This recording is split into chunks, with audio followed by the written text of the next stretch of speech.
All right, we're joined by Hall of Famer John McClain with us on 365 Sports. We talked about this a little bit in Craig's segment that he has called Off the Radar on Campbell from San Francisco, John, walking off the field. John Lynch, of course, furious as anyone would imagine. What has been kind of the reaction around the league or from those of you like you and others that follow the NFL?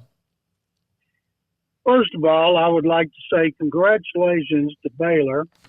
Baylor sold its ticket allotment to the Kinder's Texas Bowl today. Maybe LSU will return some Baylor fans can buy up, but that's very exciting because you guys know how fired up Baylor is about the game here and the chance of beating LSU. As far as that's kind of old news.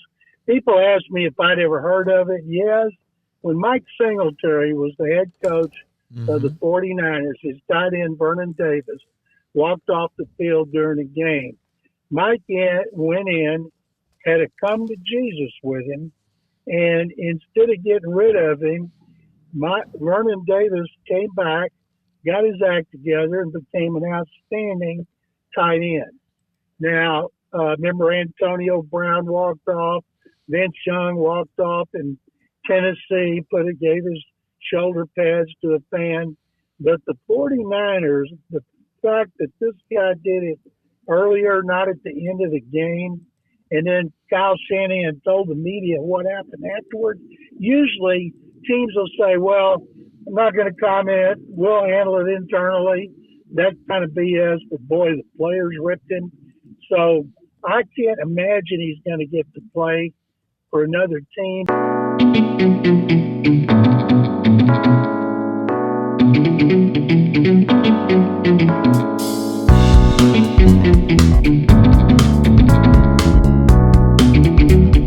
But on the other hand, somebody, and I can't remember, said running back Corey Dillon quit on the Bengals, and the Patriots signed him, and he continued a great career and helped them win a Super Bowl.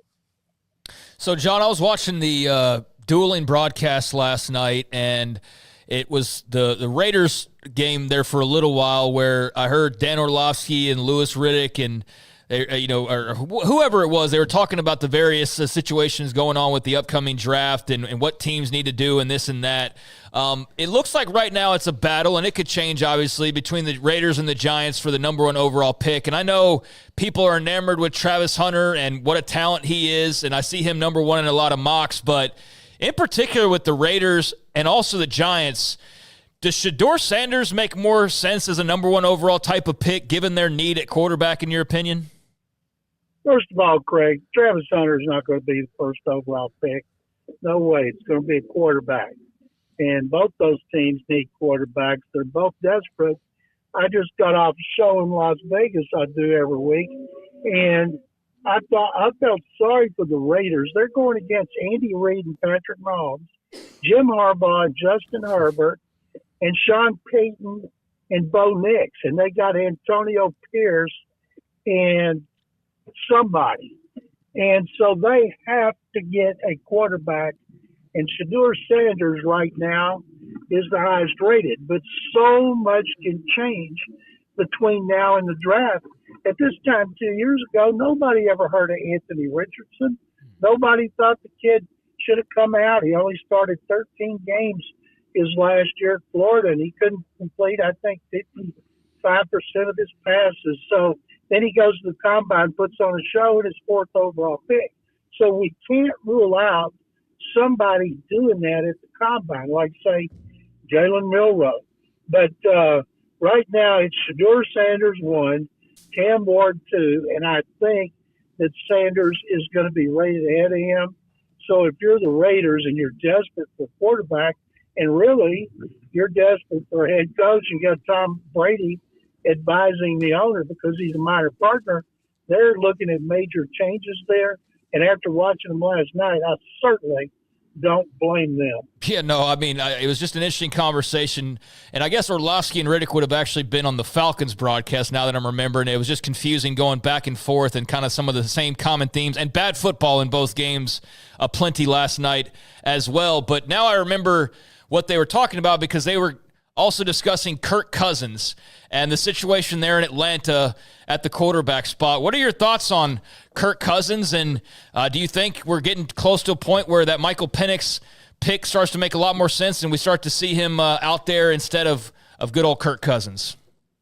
Well, I can't believe your daddy didn't raise you to have more sense than to watch two dog games like that when you could be out watching Christmas lights. Yeah, I know it. Anything but those games. But Kirk Cousins, I don't know what's happened to him. Earlier in the season, when he was coming off the Achilles injury, he played a whole lot better than he's playing right now. He was terrible last night. They just beat an awful team. Everybody thinks they should play Michael Penix. Well, you know what? They see Penix every day in practice. They see him in the locker room, in the meeting room. And if they thought that he could help them overtake the Bucs, who they swept, then they would certainly do it. But right now, Kirk Cousins is terrible. Tampa's playing really well. Baker Mayfield's been great. And even though Atlanta beat him twice, I think the Bucs, looking at their schedule, they're going to win that division, and they're going to get the Falcons will get rid of Cousins on a one and done and go to Penix next year. Is Mahomes, you think his injury, it always seemed like, and I hope it always remains this way, where he does get banged up or whatever, but it's never serious, and I hope it never is because he's wonderful to watch. And obviously with what he's done, any thoughts about that high ankle sprain and if it keeps him out of playing even this week? David, you ought to know by now, the only thing that can hurt him is kryptonite. Yep. And a high ankle sprain ain't kryptonite. He had full participation in practice today. He's going to play. I remember in 2019 he had an ankle injury. When the Texans went up there, he threw 3 touchdown passes. Texans won the game. Deshaun Watson outdoing Mahomes. Texans went back up there in the division round, led 23-0, and went down the toilet at the beginning of the end of the Bill O'Brien era. But I'll tell you, Mahomes, even though they turn around and play on Christmas Day, just like the Texans do, there's no way that he is going, as long as he can walk, he's going to play because he's Superman. He really is.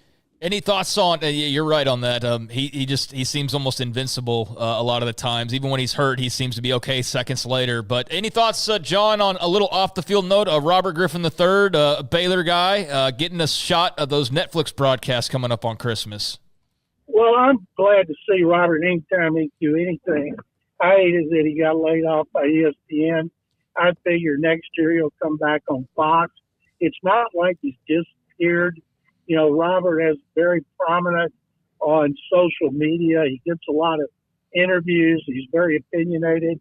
So I don't think for a minute he won't be back on, and I'm sure he'll do a terrific job on the Netflix broadcast. I can't wait for Christmas Day, even though I'll be at NRG Stadium. You know, what a day.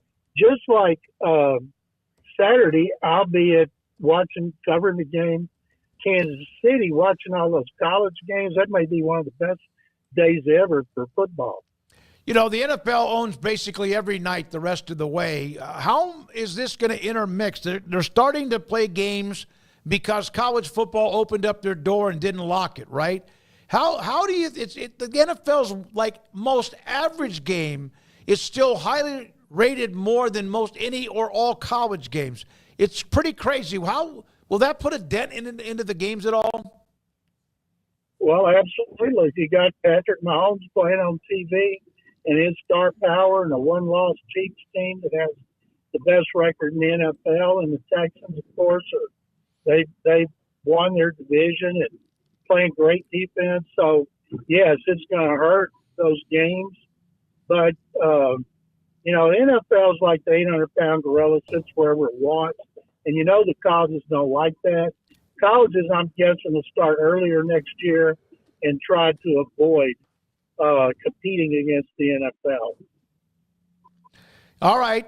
LSU has sold their allotment of tickets. You just said to us earlier, Baylor has. That's going to be great. That's an area that that Baylor fans have flocked to before, whether it was Illinois in 2010 or of course the regional final when they played Duke, and how many people were there. Your thoughts about what you expect? It seemed like it's going to be one hell of a nice environment. In 2018, when they beat Vanderbilt Yeah. in a high-scoring game, but that Baylor Duke crowd, they said there were at least 40,000 Baylor fans at NRG Stadium for that game. Because Baylor fans are so fired up with the offense and the winning streak, I think it's going to be great. I go to that game every year. I like it. I don't like it like last year when the Aggies basically sent their B team because so many people opted out.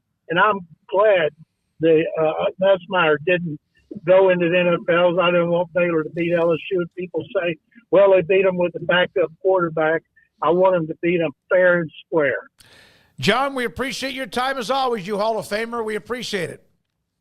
Guys, thank you very much. Merry Christmas and happy holidays, and I'll talk to you next week. Well, we'll be off. We're going to be out. I'm glad you said that. We're out next week, but we'll be back the following week on the week of in fact, we might be out that day because we're going to be covering the game. So we'll have to work out another day for you, and not next week, but the week after. Just let me know. Thank you. Thank you. There's John McClain, Hall of Famer from Baylor.